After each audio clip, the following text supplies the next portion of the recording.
It's beer o'clock on Real Ale Craft Beer, and today we've got a beer from Brew 61. This brewery produced some fantastic beer, and this is a bottle of their Spring Meadow Session IPA. It's 4.3% ABV in a 500ml bottle.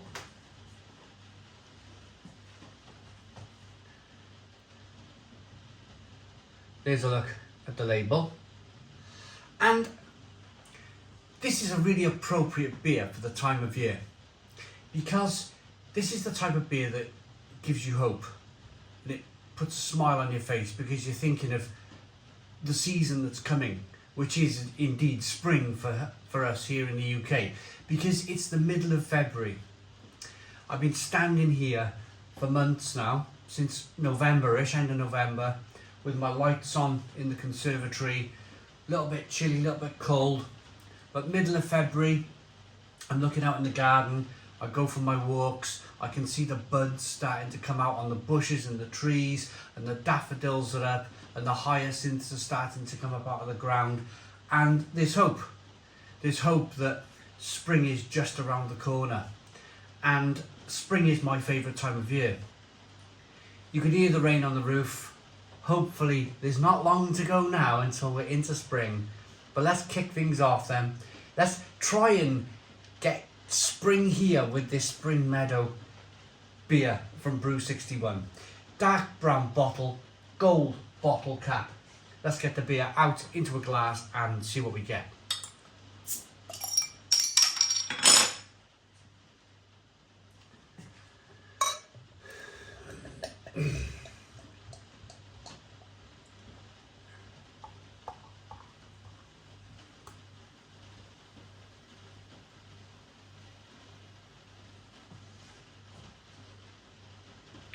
So we have a 1 finger white head of golden amber beer.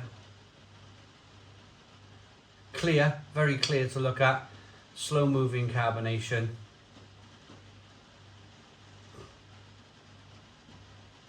Sediment, nothing in the way of sediment. This beer looks like it's been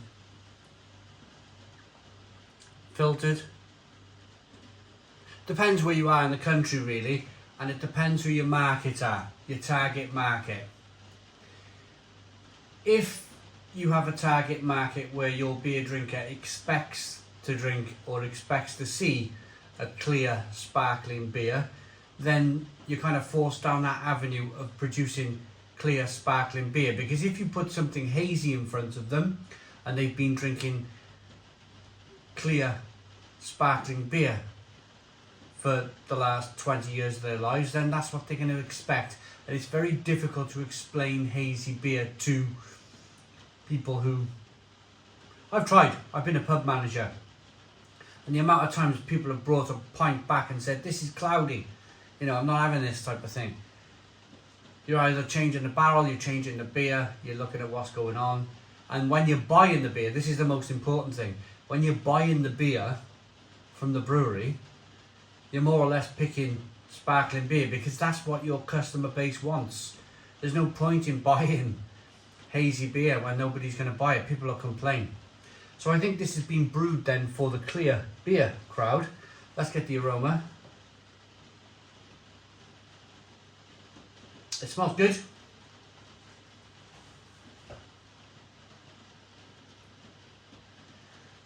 Toffee, biscuity, bready, nutty. Oh, it smells really good.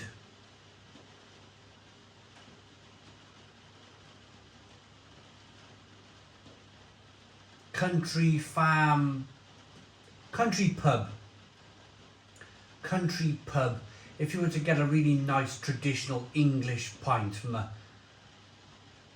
country pub somewhere with a thatched roof, this is what you would expect from the aroma. Lovely, bready, malty, biscuity, nutty, slightly hoppy. Smells fabulous. Let's dive in. Cheers everybody.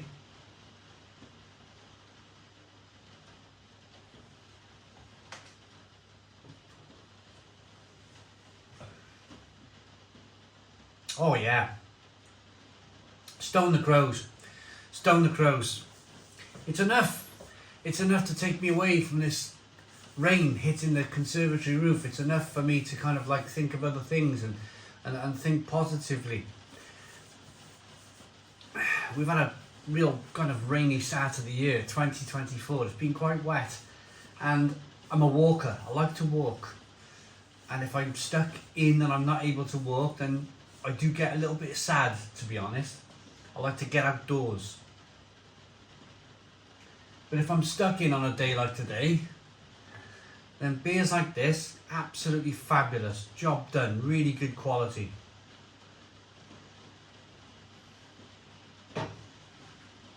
So, carbonation pushes the beer on the inside of the mouth, releases more of the flavour. It's a little bit herbal. It's a little bit spicy, it's a little bit peppery on the back end. Nice bitterness on the back end with the beer. But it begins with this lovely malty crescendo, this lovely biscuity, bready nuttiness to begin with. So you've got sweetness over here from the malt, and then you've got bitterness over here from the hops. And it's a lovely, perfectly balanced beer. Really, really nice. Pardon me, really, really nice. A lot of people are asking me lately, where are these beers coming from? Specifically my Krombacher Helles review. People were like, where's this beer from? Well, this beer was sent to me, this Brew 61 beer was actually sent to me by the brewery. That doesn't kind of course, I'm a completely independent, 100% independent brewer, a reviewer here at Real Ale Craft Beer, and I am never ever influenced. Even if a brewery was to send me 4 t-shirts and 2 jumpers and 16 beers and loads of pint glasses, I will never ever be influenced by that.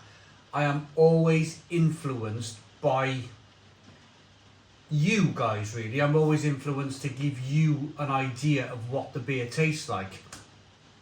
Because if I'm standing here telling a pack of lies, and you go and buy the beer and you think, oh, well, it's quite different from what he was trying to explain the beer to be, it's not as good, then you're not going to watch me, are you? So the beer was sent to me by Brew 61. Check them out, check out their website.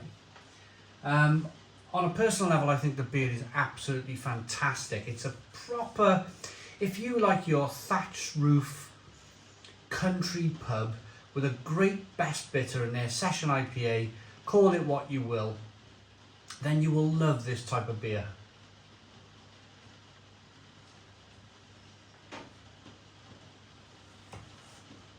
Malty, biscuity, bready, lovely. Bitter, sweet, nice carbonation, great drinkability. Give me 4 or 5 pints of that. Spring Meadow, inspired by the floral views and smells of a freshly mowed pasture. A yellow gold English pale ale, a clean, low to moderate bitterness, fruity hop sweetness with a slight peppery taste. Local beer for local people. They are based in Bromsgrove in the UK. My rating for the beer? It's really good. It's a 9 out of 10. 9 out of 10 from Real Ale Craft Beer. Please put your comments in the comments box. Subscribe to our daily beer and food reviews. Give us a big fat thumbs up. Boom. Cheers.